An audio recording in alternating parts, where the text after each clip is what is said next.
This Miami team might look strong in the Eastern Conference. Winslow. Oh, yes! Dang, can't miss. The spin. Dwayne Wade. It's a new playoff record. Richardson, a thing of beauty. It is target practice for the Heat. Right side, over the shoulder slam. It's all working. Well, home court means more in the East 3-6 series than probably any other series during these playoffs. Heat offense at its best in downtown Miami, however, stifled in Charlotte. And keep this in mind as well. The Hornets have not played well in Miami.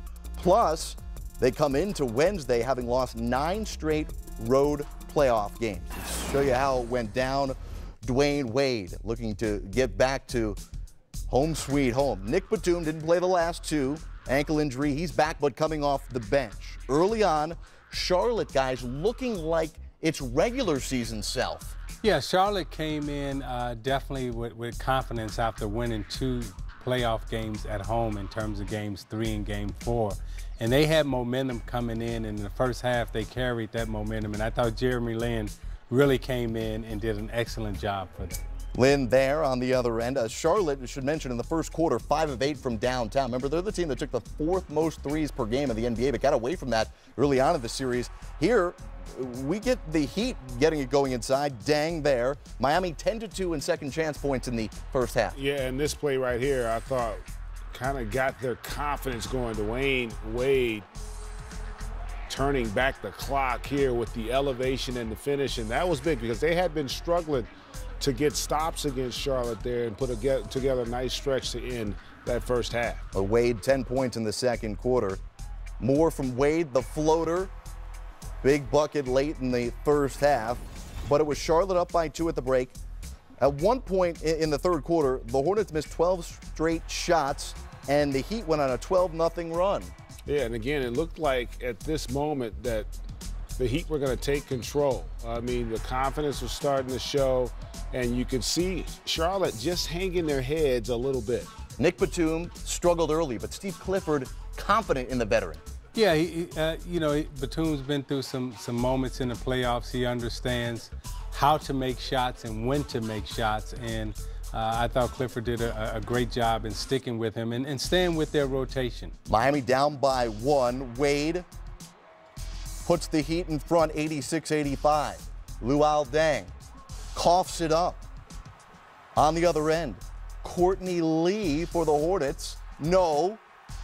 Wade doing a great job. Lee wants goaltending, but no call.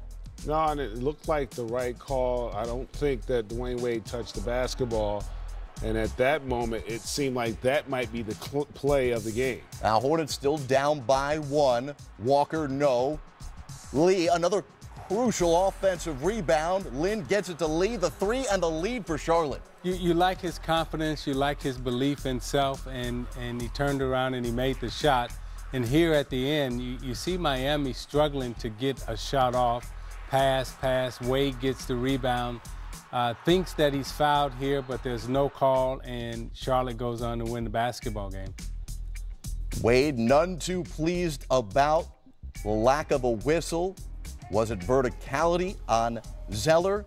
Was it good defense, or should there have been a whistle? Either way, it is Wade losing at home and Kemba Walker and company winning by 2. Charlotte's first road playoff win since 2002, snapping a 9-game losing streak. Hornets go from down 2 games to none in the series to being a win away from advancing by holding the Heat to under 90 points during each of their last 3 straight wins. But we begin with Miami, who is still going to be talking about the no call on Dwayne Wade.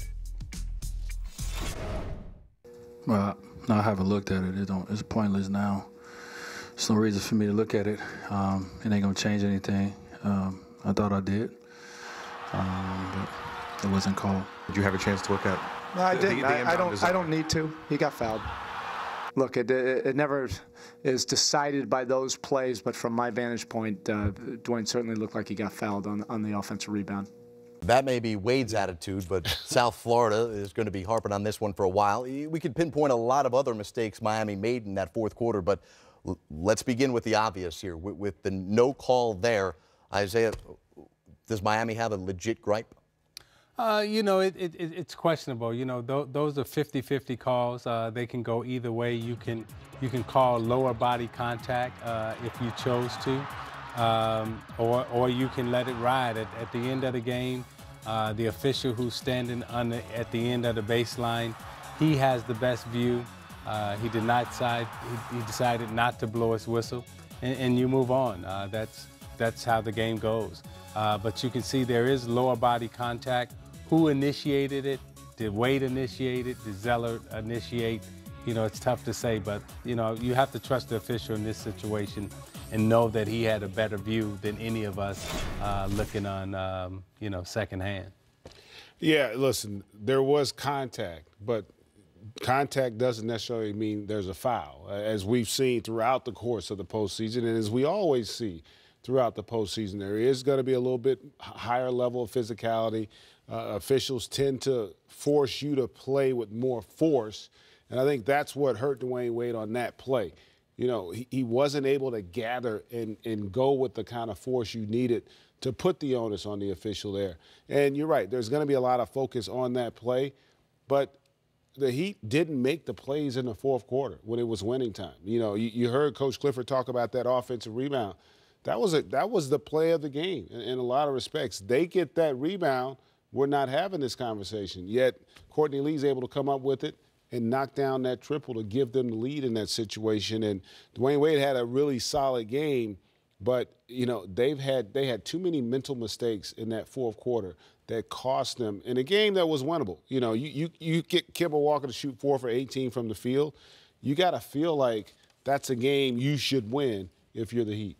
And for the Hornets, great to see. It wasn't Kemba Walker or Jeremy Lin. They got contributions from Nick Batum and Courtney Lee down the stretch. Marvin Williams played. Yeah, Marvin Williams, that fourth quarter, had 5 points as well. An opportunity to close out the Heat Friday back up in